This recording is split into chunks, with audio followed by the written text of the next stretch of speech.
Hello everyone, आपका स्वागत है हमारे इस चैनल पर। आज मैं आपको पार्षद अंतर्नियम मतलब आर्टिकल ऑफ एसोसिएशन वाला क्वेश्चन कराऊंगी। मैंने पीछे वीडियो बनाई थी, उसमें मैंने आपको बताया था कि पार्षद सीमा नियम क्या होता है और पार्षद सीमा नियम के अंदर हम क्या क्या लिखते हैं। आज मैं आपको बताऊंगी कि पार्षद अंतर्नियम क्या होता है और पार्षद अंतर्नियम के अंदर हम कौन कौन सी चीज़ों को लिखते हैं। जैसे हमारे लिए पार्षद सीमा नियम आवश्यक है, वैसे ही हमारे लिए पार्षद अंतर्नियम भी बनाना आवश्यक है। क्या होता है, आपको सिंपल लैंग्वेज में बताऊं तो क्या होता है, जो पार्षद सीमा नियम होता है ना, उसमें हम क्या लिखते हैं कि कंपनी के उद्देश्य क्या है। कंपनी के उद्देश्य हम क्या करते हैं, निश्चित करते हैं। लेकिन पार्षद अंतर्नियम में हम क्या करते हैं, उन उद्देश्यों की हम पूर्ति कैसे कर सके, कौन कौन सी कार्यविधि करें, कौन कौन से कार्य करें और कितनी कुशलता से करें कि हम अपने उद्देश्यों को प्राप्त कर सके। समझ आया मीनिंग।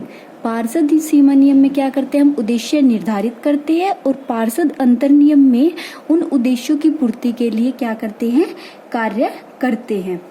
उसके बाद आप इसमें लिख सकते हो कि पार्षद सीमा नियम तो कंपनी के कार्यक्षेत्र को निर्धारित करता है कि कंपनी को क्या क्या कार्य करने हैं। कौन निर्धारित करता है, पार्षद सीमा नियम। और पार्षद अंतर्नियम क्या बताते हैं कि उस सीमा के भीतर कार्य को कैसे किया जाए। ठीक है, उसके बाद आपको मीनिंग समझ आ रहा है ना मैं क्या कह रही हूँ।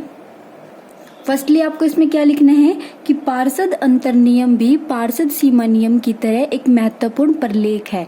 पार्षद सीमा नियम में तो हम उद्देश्यों को क्या करते हैं, उल्लेख करते हैं, लेकिन पार्षद अंतर्नियम में हम इस बात का उल्लेख करते हैं कि जो हमने उद्देश्य पार्षद सीमा नियम में बनाए हैं उनको हम कैसे पूरा करें।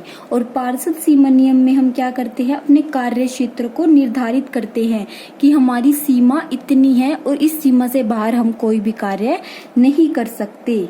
लेकिन पार्षद अंतर्नियम क्या बताता है कि इस सीमा, उस सीमा के अंदर रहकर हमें कैसे कार्य करना है, और बताता है कि सभी अंशधारियों के, ऋण पत्रधारियों के क्या क्या अधिकार है और उन्हें किन किन चीजों का क्या करना है, पालन करना है। ये सब कौन बताता है हमें, पार्षद अंतर्नियम। मीनिंग समझ आया। अगर मीनिंग समझ ना आए या कोई क्वेश्चन समझ ना आए तो आप मुझे वो भी कमेंट बॉक्स में कमेंट कर सकते हैं। ठीक है, तो आगे हम इसके कैरेक्टरिस्टिक्स भी करेंगे, हम इसके कि फीचर क्या क्या होते हैं, आर्टिकल ऑफ एसोसिएशन के अंतर्नियम की विशेषताएं क्या क्या होती है। अंतर्नियम कंपनी के सीमा नियम के अधीन होते हैं। अंतर्नियम क्या होते हैं, इनके अधीन क्यों होते हैं, जब हम पार्षद सीमा नियम में अपने उद्देश्यों का उल्लेख करेंगे, ये बताएंगे कि कंपनी का उद्देश्य क्या है। जैसे कंपनी का उद्देश्य है कि अपनी सेल को 2 लाख से 5 लाख तक बढ़ाना। तो ये क्या है, मतलब 5 लाख तक उसको क्या करना है, कंपनी को अपनी सेल को इंक्रीज करना है। तो ये कंपनी का क्या है, एक ऑब्जेक्टिव है, क्या है, एक उद्देश्य है। तो क्या है, पार्षद सीमा नियम ने क्या बता दिया कि 5 लाख कंपनी का उद्देश्य है। और पार्षद अंतर्नियम क्या बताएगा कि हम कौन कौन से कार्य करें, किस तरीके से कार्य करें कि हम अपनी सेल को 5 लाख तक बढ़ा सके। तो क्या है, जब हम उद्देश्य निर्धारित करेंगे सीमा नियम में, तभी क्या है, पार्षद अंतर्नियम क्या है, कोई कार्य कर सकेगा। तो क्या है, पार्षद अंतर्नियम पार्षद सीमा नियम के अधीन है। ठीक है, सेकंड पॉइंट है हमारा, अंतर्नियम एक सार्वजनिक प्रलेख है जिसका रजिस्ट्रार के पास रजिस्ट्रेशन होता है। क्या है, ये एक सार्वजनिक, ये क्या है, एक सार्वजनिक प्रलेख है। पब्लिक क्या है, एक डॉक्यूमेंट है जो क्या करता है, जिसका रजिस्ट्रार के पास क्या होता है, रजिस्ट्रेशन होता है। फीचर आप अगर क्वेश्चन में लिखते हो, अगर 6 मार्क्स के अंडर क्वेश्चन आता है और आप फीचर भी लिखते हो तो बहुत अच्छा आपका इम्पैक्ट पड़ता है एग्जामिनर पर। सबसे पहले आपको इंटर लिखने है, उसके बाद मीनिंग लिखने, कोई डेफिनेशन हो याद तो जरूर लिखनी है। डेफिनेशन भी बहुत मायने रखती है आपके एग्जाम के लिए। उसके बाद आपको 2 या 4 किसी भी चीज के जब भी आपसे मीनिंग पूछा जाए तो आपको फीचर भी लिखने हैं। ये हमारा सेकेंड पॉइंट था कि क्या एक सार्वजनिक प्रलेख है जिसका रजिस्ट्रार के पास रजिस्ट्रेशन होता है। थर्ड पॉइंट है हमारा, अंतर्नियम कंपनी के आंतरिक नियम होते हैं तथा अंशधारियों के हित के लिए होते हैं। अंतर्नियम क्या होता है, एक आंतरिक नियम होते हैं, जैसे सीमा निर्धारित किसमें की जाती है, पार्षद सीमा नियम में। लेकिन पार्षद अंतर नियम क्या बताते हैं कि उस सीमा में रहकर हमें कैसे कैसे कार्य करना है। तो ये क्या है, एक आंतरिक नियम है। उसके बाद फोर्थ पॉइंट है, अंतर नियम सदस्यों के आपसी अधिकारों से संबंधित होते हैं। उनके अधिकारों की व्याख्या भी, मतलब सदस्यों का क्या अधिकार है, अंशधारियों का क्या अधिकार है, ऋण पत्रधारियों के क्या अधिकार, उन सबका उल्लेख किसमें होता है, पार्षद अंतर नियम में। उसके बाद है अंतर नियम अफसरों के कर्तव्यों, अफसरों के भी जो कर्तव्य होते हैं, अधिकार होते हैं, उनकी शक्तियों को कौन स्पष्ट करता है, पार्षद अंतर नियम। उसके बाद ये व्यापार के संचालन को नियंत्रित तथा नियमित करते हैं। जब हमें अपना उद्देश्य पता चल जाएगा, उस उद्देश्य को हम कैसे पूरा करें, उस चीज के लिए क्या करता है, ये नियमित करता है कार्य को, उसका संचालन करता है और कार्य को नियंत्रित करता है। 7वां पॉइंट है हमारा, इसमें कंपनी की आवश्यकताओं के अनुसार परिवर्तन किए जा सकते हैं। मतलब जब चाहे हम क्या इसमें चेंज कर सकते हैं। जैसे हमने कोई कार्य डिसाइड किया था कि हम उस कार्य को, जैसे कि हमने सोचा कि हम अपना जो प्रोडक्शन है अब की बार मजदूरों की सहायता से करेंगे, लेकिन थोड़े टाइम बाद हमें लगा कि हम मजदूरों की सहायता से नहीं, हम अपनी जो प्रोडक्शन हम किसकी सहायता से करेंगे, मशीनों की सहायता से। तो हमारी मर्जी है, तो मतलब हम जल्दी से इसमें क्या कर सकते हैं, परिवर्तन कर सकते हैं। 8वां पॉइंट है हमारा, इनमें कंपनियों के उद्देश्यों को प्राप्त करने के लिए संबंधित साधनों तथा रीतियों का वर्णन है। कि मतलब उद्देश्यों को प्राप्त करने के लिए हमें कौन कौन सी टेक्निक को यूज करना चाहिए, कौन से रिसोर्सेज को यूज करना चाहिए कि हम अपने उद्देश्यों को प्राप्त कर सके। इस चीज का उल्लेख भी किसमें लिखा होता है, पार्षद अंतर नियम में। 9वां पॉइंट है हमारा, अंतर नियम कंपनी तथा सदस्यों के पारस्परिक अधिकारों के बीच पारस्परिक समझौते का कार्य करता है। मतलब क्या होता है, एक समझौता होता है, एक एग्रीमेंट होता है। ठीक है, ये हमारे 9 पॉइंट मैंने आपको बता दिया। कोई भी आप 4-5 पॉइंट याद कर सकते हो फीचर के।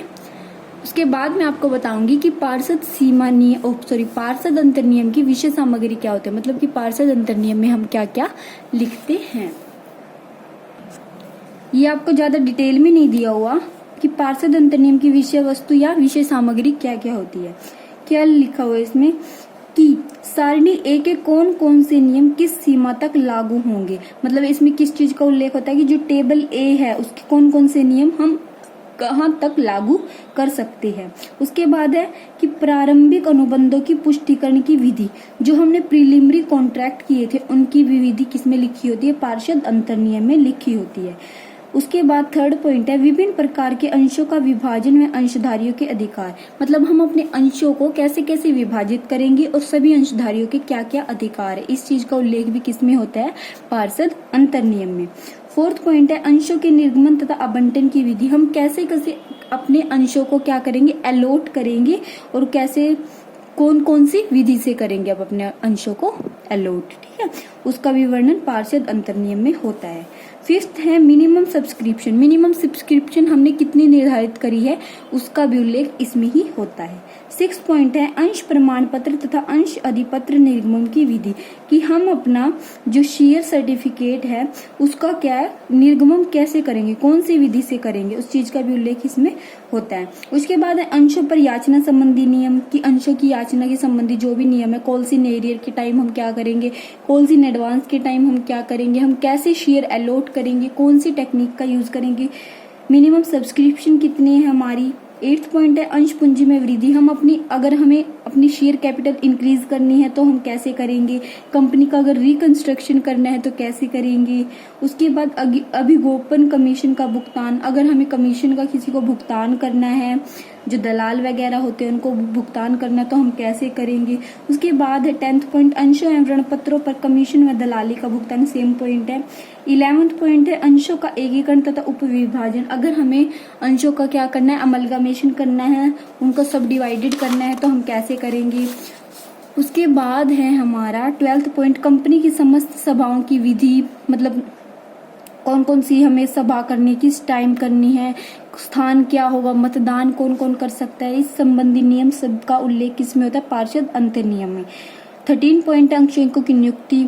जो अंशेकक होते हैं, ऑडिटर होते हैं, उनकी नियुक्ति करेंगे, उनके अधिकार कर्तव्य तथा उनका क्या क्या पारिश्रमिक होगा, उस चीज का उल्लेख भी इसमें ही होता है। 14 पॉइंट है, प्रबंधक, प्रबंध संचालक, संचिव की नियुक्ति संबंधी प्रावधान।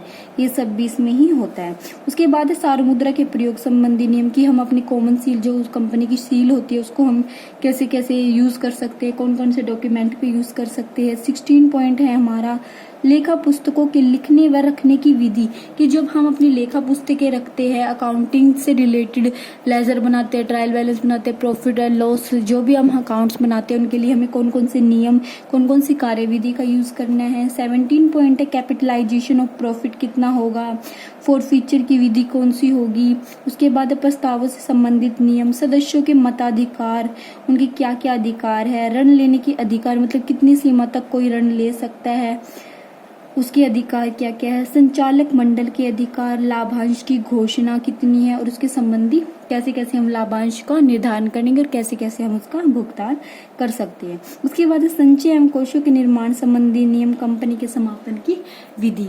ये आपके मैंने 25 पॉइंट बताए हैं। क्या क्या बताए हैं हम, कि कंपनी का क्या उद्देश्य को पूर्ति कैसे करेंगे, कंपनी को कौन कौन से कार्य करने हैं, कंपनी की सीमा के अंदर रहकर कंपनी को कौन कौन से सोर्सेज का यूज करना है, शेयर अलॉट कैसे करने हैं, शेयर अलॉटमेंट की विधि कौन सी है, फोरफीचर कैसे करना है, अंशकों की नियुक्ति, अधिकार, उनके कर्तव्य, और उसके बाद संचालक मंडल के क्या अधिकार है, ऋण कितना ले सकते हैं, क्या नियम है, इन सब का उल्लेख इसमें होता है पार्षद अंतर नियम में। मैंने आपको क्या क्या बता दिया आज, पार्षद अंतर नियम का अर्थ, उसके बाद मैंने उसकी विशेषताएं बताई, उसके बाद मैंने आपको उसकी विशेष सामग्री बताई। ये क्वेश्चन यहाँ पे कंप्लीट होते हैं। नेक्स्ट वीडियो में मैं आपको बताऊंगी पार्षद सीमा नियम और पार्षद अंतर नियम के बीच अंतर। ठीक है, वेरी इंपॉर्टेंट क्वेश्चन है एग्जाम के पॉइंट ऑफ व्यू से। वीडियो पसंद आए तो वीडियो को लाइक, चैनल को सब्सक्राइब कीजिए। आपको मेरे चैनल पर कॉमर्स से रिलेटेड हर सब्जेक्ट की वीडियो मिलेगी। अगर आपको कॉमर्स से रिलेटेड किसी सब्जेक्ट में डाउट है या कोई क्वेश्चन आपको समझना है तो आप मुझे कमेंट बॉक्स में कमेंट कर सकते हैं। Thank you for watching my video.